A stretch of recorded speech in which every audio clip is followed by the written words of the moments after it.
Assalamualaikum warahmatullahi wabarakatuh. Hey everyone, my name is Maisana Kian Putri. I'm from English Education Program Nur Huda University. Oke, pada kesempatan kali ini saya akan menjelaskan pemahaman saya mengenai kurikulum dan asesmen. Jadi, apa sih peran asesmen dalam kurikulum itu? Asesmen berperan memberikan informasi kepada pendidik, peserta didik, maupun orang tua. Maaf ya guys kalau noise, soalnya ini tuh di pinggir jalan besar kayak gitu, jadi banyak yang lewat gitu. Oke. Jadi, asesmen ini itu dapat dilakukan antar guru dan siswa, ataupun antar siswa, maupun dilakukan oleh siswa itu sendiri secara mandiri. Jadi, pada selanjutnya, capaian pembelajaran. Apa sih keterikatan capaian pembelajaran, tujuan pembelajaran asesmen?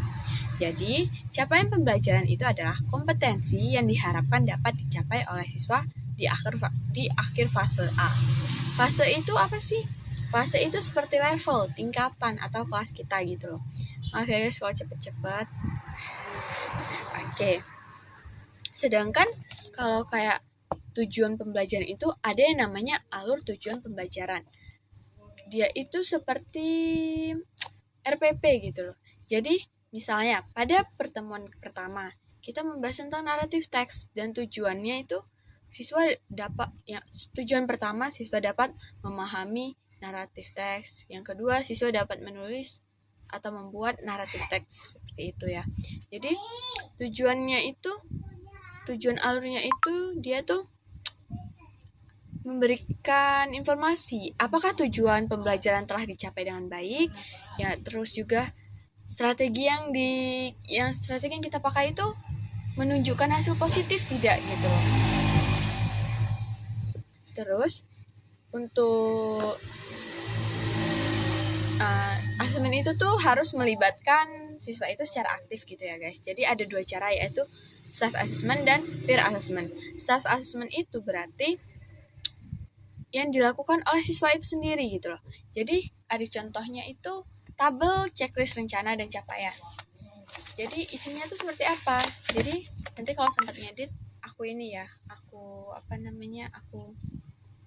add gitulah pokoknya. Nah, jadi dia tuh ada rencana, capaian, dan catatan.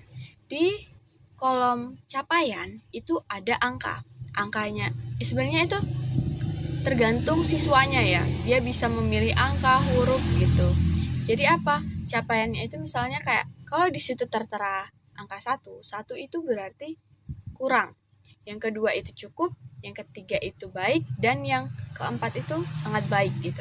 Maksudnya misalnya rencananya itu penulisan naratif teks. Jadi capaiannya karena dia merasa belum paham, artinya dia menuliskan angka 1 gitu loh.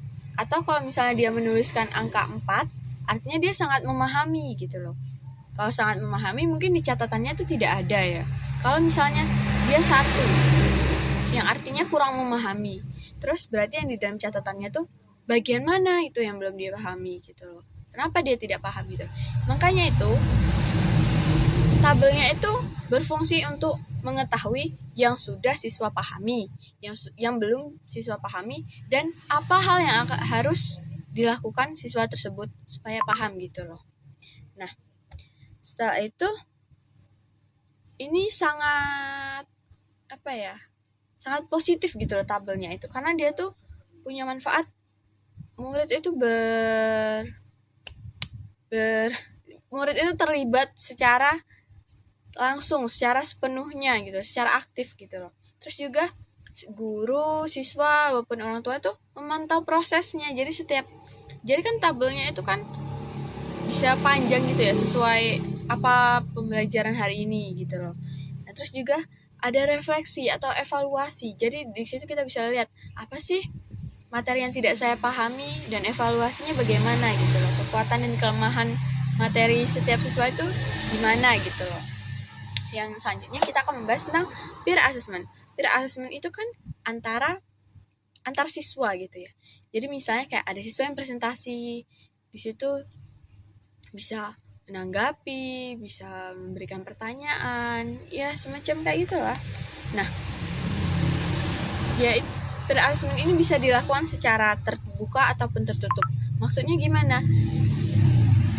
Kalau terbuka itu artinya ya secara umum, kayak misalnya lagi presentasi terus saya tunjuk tangan, oh ya begini.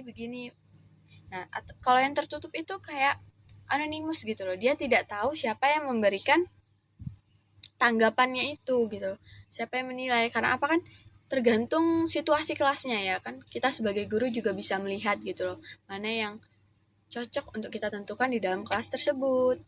Nah, jadi dari sinilah asesmen itu bukan cuman, jadi penilaian asesmen itu bukan cuman milik pendidiknya doang. Jadi setiap siswa itu dia tahu gitu loh. Dia tahu prosesnya gitu, tahu pencapaiannya selama ini gitu loh.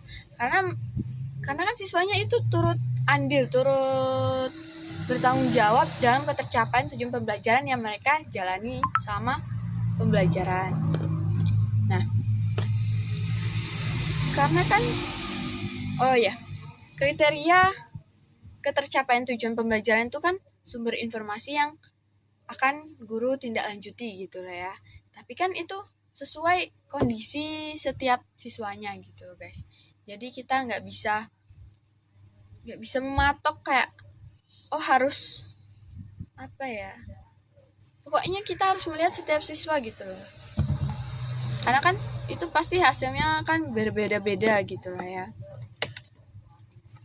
Nah, jadi apa sih kriteria dalam penilaiannya itu?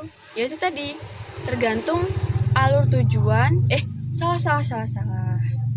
Maaf guys. Nggak ada standar minimum. Karena kan kriteria pencapaiannya itu kan berbeda ya.